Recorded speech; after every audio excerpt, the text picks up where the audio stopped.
Hey y'all, I'm Caspi and welcome back to my channel. Today I'm going to be showing you how to make your very own covered buttons using whatever fabric you prefer. So let's start today by taking a look at all the materials and tools that we're going to need to make this possible. So let's start with our button making machine. This is a tool that you can actually get on Amazon. I do have the link to my Amazon shop listed in the description below. Without this, you can also perform the same action with a little plastic segment. I also have this listed in my Amazon shop, but I like the bigger one because it's heavy duty, and if you're making 144 covered buttons, your fingers get really tired of pressing into the plastic tool that it comes with. So as I said, this is the button making tool. It also is nice because it comes with lots of instructions. The listing itself has essentially a tutorial of how to assemble this, and then also how to use it. So the final perk to purchasing this specific tool is because it comes with not only, of course, the machine itself and the instructions, but it also comes with several different tools to be able to press the buttons and several different size buttons to press into them. So it kind of gives you everything that you need all in one package. This is an example of the types of tools that I'm referring to. This is where the base of the shank goes, this is where the top of the shank goes. You connect them together and then you use the machine to press the button, cranking it down into the channel. Now, I specifically today am going to use size 16 or 16L. The only caveat with this is that although it comes with lots of different sizes of tools, it doesn't come with a 16L, which is essentially a 10mm button and is the most common that you're going to be able to see in evening wear and bridal. Although this machine does come with larger size buttons, so you can make those if you want to for shirts, jackets, whatever you prefer.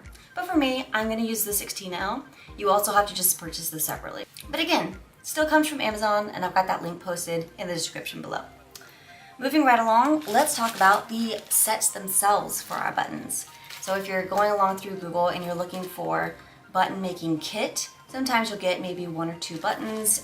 Usually the standard size is like 1/2 inch because most people who are covering their own buttons, we're, Susie Homemaker, we're at home, we're trying to do a button for a pillow. But if you're making more bridal or evening wear, that 16L size or 10mm is exactly what you're looking for. To get these, I actually go to AliExpress. It comes with the caps and then also the bases that you put it together. The caps are what we wrap our fabric around and then press it into the base. I've also got the link to that listed in the description below. And finally, we're gonna come to whatever fabric you wanna use. Today, I'm gonna be using a silk Mikado, and I'm doing this because I know I'm already working on a custom bridal gown that's going to have covered buttons all the way down.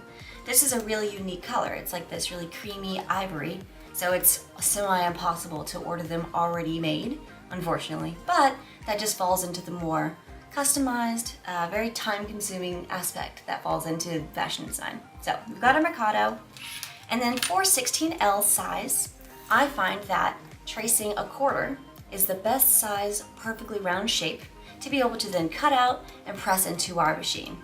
Lastly, I have my heat erase pen. I get these from Wall Walk Sewing, and they're really great because you can make markings and notes on fabric and it just disappears after you iron it or hit it with a little bit of steam. So I always use this just in case on the underside of the fabric at the end, maybe it didn't all get pressed into the button. It's an easy way to take it out. Okay, so now that we have all of our quarter-sized little circles cut out, we're going to take our button making tool. In the top, you set your fabric down first. Then you take your little caps, so it's the rounded top part because that's what you want to cover with the button. You set it down into it. Now, this I originally started with just kind of pushing it down the channel. I find that it works really well to insert it up at the top here.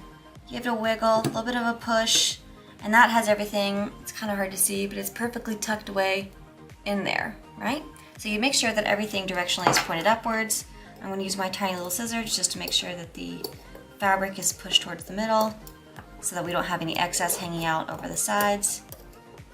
Okay, all right.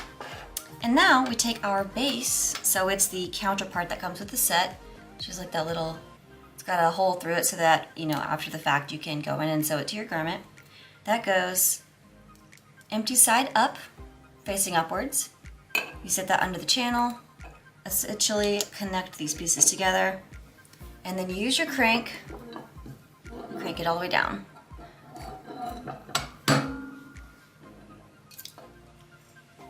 Voila! And just like that, we have at least 5 fabulously covered Mikado buttons that match exactly to the garment that I'm going to be producing. One final pro tip that I suggest is in the base, and this is not something that I showed in the tutorial, I suggest, so that the pieces don't come apart when you're actually sewing them together, so just hit it with a little dollop on the inside before connecting your pieces together with E7000, which is a multi-purpose clear glue.